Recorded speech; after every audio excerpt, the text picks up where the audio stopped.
Hello, welcome to Dev. Today I have another devlog for you, and it's an exciting one because the game looks better and the video sounds better and everything is just better. So in this video I'm going to talk about the exciting new parts of GNOME, including new sprites UI and lighting, the daytime phase along with saving, and the first machine in the game, of which there will be many eventually. First up is the new look of the game's world.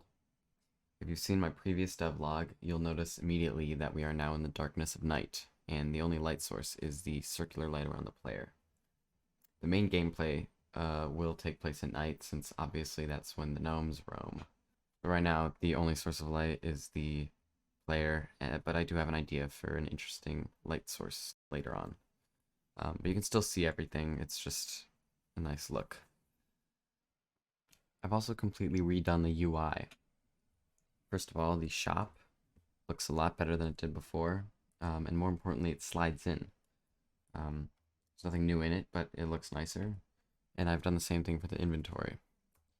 However, I've also completely rewritten the way the inventory works, so I've given myself a bunch of test items that look pretty weird in order to demonstrate this, but you can now use either the mouse or the numbers on the keyboard to select items.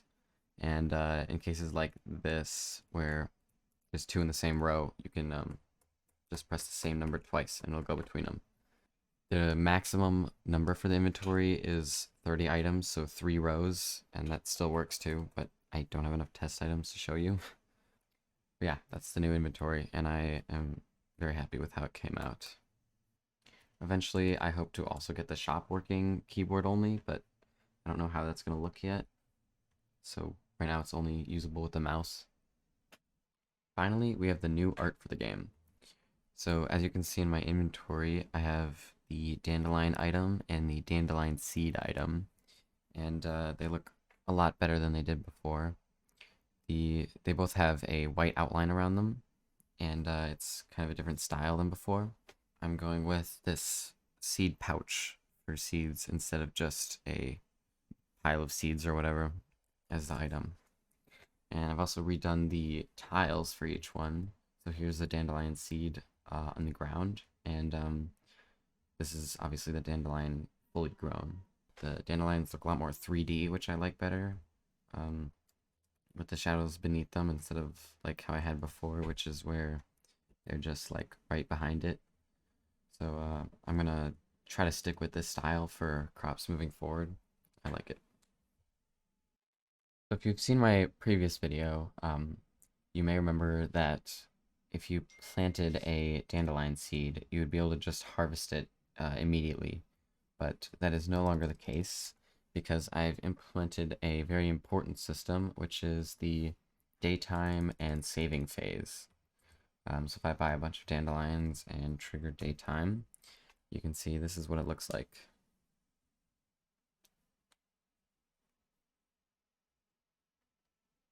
So it shows you the whole map, and it looks like the sun is rising, kind of.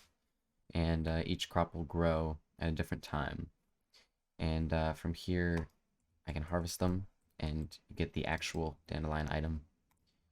So not all crops are going to be growing immediately in one day, but the dandelion, since it's just the very simplest and lowest value crop, they grow immediately. But that's not how all of the crops will be. So another important part of the daytime phase is that before nighttime, it saves the game. So as you can see, I am paused. I haven't actually pressed play on the game yet, and there's nothing in the world, and I have this not real amount of clovers, but if I actually play, it's reading a file on my computer that's saved from the previous day, or previous night, and now the dandelions are all back here, just as they were before, and I have no money. So as you can imagine, that's going to be a very important part of the game. The final thing I have to show you is the first machine object I've put into the game. So this is the Spirit Seedery. And the way it works is you place it, and during the nighttime phase, you can fill it up with as many of a single type of crop that you want. Then, when it becomes daytime, it'll close up, as you can see. Nothing's really happening because everything's grown. But after it becomes nighttime, it'll open back up and turn it into seeds. So the reason this is useful is because I can now choose where I want to plant seeds, whereas if I open the shop and buy it from here, then I can't choose where it places. And there will be an actual reason why this is important, which I'll explain in a minute. I'm here from the future to explain one little detail that I forgot to mention before, and that's that any crops that I do not turn into seeds will be sold when daytime starts. So as you could see, I just had 10 dandelions and they all were converted to clovers. So this isn't going to be the only machine in the game because I don't want it to just be the type where you just buy and plant crops and then harvest them. But there's going to be an element of automation that will come with playing the game longer. So that's all the new stuff I have to show you, but before I end this video, I want to talk about a couple more things. First of all, I'm going to reveal 3 future systems that'll eventually make up the game. The first one is a new currency. It's basically a plant that you grow and harvest, but instead of selling a crop, it is the currency itself. They're called shine shrooms, and they will grow better with shade, which is why it's important that you are able to plant seeds wherever you want, so you can strategically choose a place for a shine shroom in a place where there's more crops around it for shade. And this will be the currency used to buy machines like the Spirit Seedery. The next system is the quota system, and it'll be the only way to actually lose the game. Since it's an arcade-style minigame where you try to get high scores and whatnot, there has to be a way to actually lose. And the quotas are basically going to be a certain item you have to deliver in a certain amount of days. This might be a crop or a machine or just an amount of money, meaning you'll have to strategize and make sacrifices based on the quotas. The final system is going to be the upgrading system. Since the garden will inevitably end up filling up with machines, you'll have to upgrade them to fit more items, be more efficient, and stuff along those lines. But I may also make upgrades for crops regarding the buy and sell prices.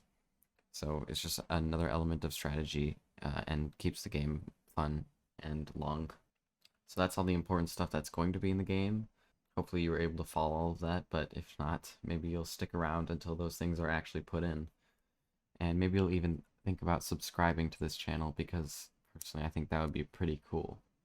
I'm going to try to get at least one of these videos out per month until the game is complete, and I hope you're interested enough to keep watching them. Until next time, thanks for watching, and goodbye.